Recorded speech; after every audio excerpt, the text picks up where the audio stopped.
When I was growing up in Oregon in the 1980s, my dad wrote a statewide guidebook that he self-published. Now, as a real estate agent, when people ask why they should trust my take on living in Oregon, I'm the only real estate agent who can say, my dad wrote the book on Oregon. Literally.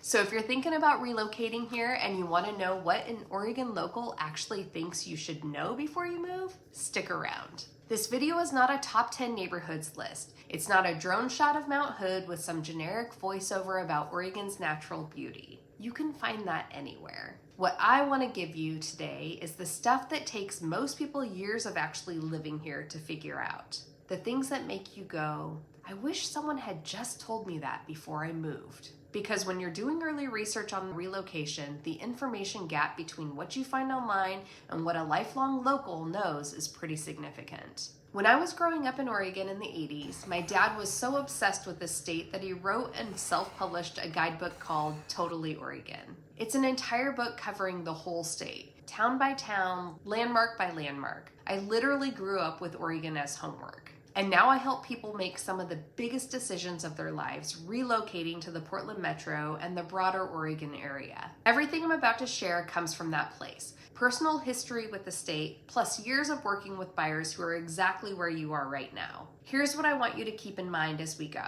There's one thing about Oregon that I think more people get wrong than anything else right now. But hold on to that because it might actually change how you're thinking about this move. So the east side and the west side thing is real. And it matters more than you think. First thing, if you've done any research on Portland at all, you've probably heard about the east side and the west side, but I want to make sure you understand what that actually means in terms of feel, culture, and day-to-day life. It's not just geography. It genuinely functions like two different cities. The west side is where you'll find areas like Beaverton, Hillsboro, Lake Oswego, and the West Hills. There's a strong corporate tech corridor presence out there. Intel's major campuses are in Hillsboro. Nike's world headquarters is in Beaverton. The neighborhoods tend to be newer, the lots can be bigger, and there's a quieter, more suburban pace to a lot of it.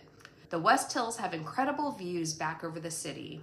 It's a different energy from what you'd find closer in. The east side, both the inner Portland neighborhoods and closer in east side suburbs, tend to feel more neighborhood rooted. Think Sellwood, Division Street, Richmond, Hollywood. The food scene over there is remarkable. The coffee culture, the farmers markets, independent restaurants that have been around for 20 years alongside newer spots that are genuinely worth the drive. There's a community forward energy that a lot of people who move here fall in love with immediately. Neither one is better, but people have very strong preferences, and I've seen buyers feel genuinely at home on one side and out of place on the other. So before you start looking at homes, ask yourself, what does my actual daily life look like? Because Portland has both, and you want to be intentional about which world you're buying into. The suburbs are not a compromise. They're often the play. A lot of people coming from out of state, especially from bigger coastal metros, arrive with a mental model where the suburbs are what you settle for when you can't get what you really want. That is genuinely not how it works here. Lake Oswego sits right on the water, has its own walkable downtown, strong schools,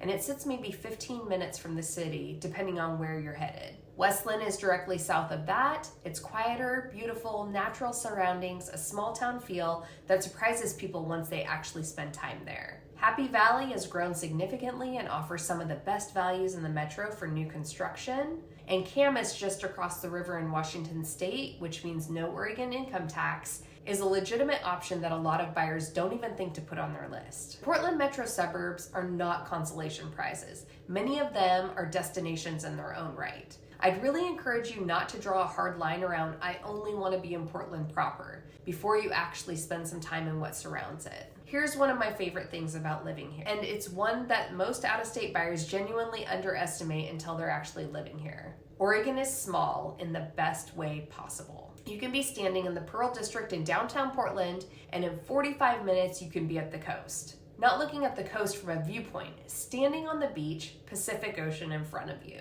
An hour and a half from Portland, you've got Cannon Beach, one of the most genuinely beautiful coastal towns in the country. Go in the other direction, the Willamette Valley, wine country, world-class Pinot Noir country, kind that wine people fly across the country to visit, starts essentially at the southern edge of the metro. McMinnville is about 45 minutes from Portland, Dundee Hills, Chehalem Mountains, Yamhill Carlton, a wine region that competes with anywhere in the world. That's in your backyard. Mount Hood is an hour away, skiing in the winter, hiking in the summer, stunning in every season. The Columbia River Gorge, the waterfalls, the dramatic basalt walls, the best wind kiting conditions in North America. That's 30 minutes east of the city. I've lived in Oregon for most of my life and I still feel it. People who move here from flat, landlocked metros will tell you this changes something in them. The access to nature isn't just a lifestyle bonus. For a lot of people, it actually becomes who you are. Okay, let's actually talk about the rain. You've heard about the rain, everyone warns you about the rain, and I'm not going to mislead you, the gray is real. From roughly November through March, Portland is overcast most days.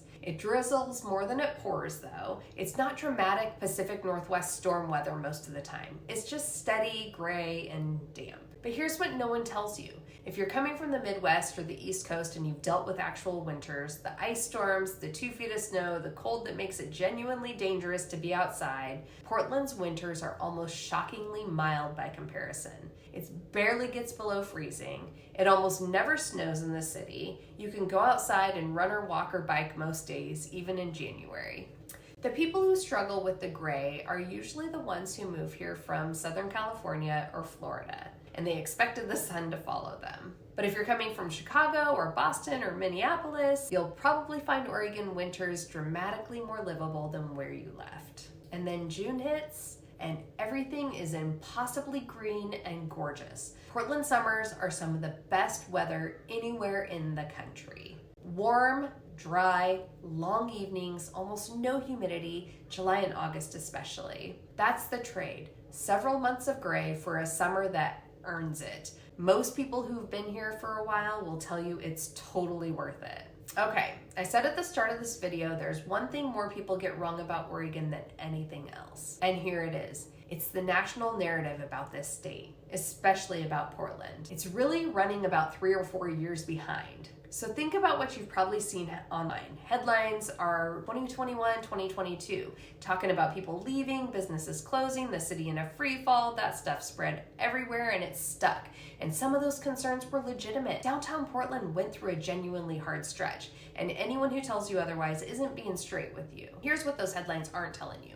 According to United Van Line's most recent annual mover study, one of the largest relocation data sets in the country, Oregon was the #1 state for inbound migration in 2025. Nearly 2 out of 3 moves involving Oregon were people arriving and not those leaving. #1 in the country. People are coming back, or rather, they never stopped coming. The story just got louder than the data for a while. The buyers I work with who do the most damage to their own search are the ones making 2025 decisions based on 2021 Google results. Oregon is not what those headlines described then, and it's certainly not that now. The lived experience on the ground in the neighborhoods, in the suburbs, and the communities across the state is a lot more nuanced, in a lot of ways a lot better, what you are finding on your search. That doesn't mean everything's perfect. No place is. But if you're doing research on a move here, you deserve a current picture, not a frozen one.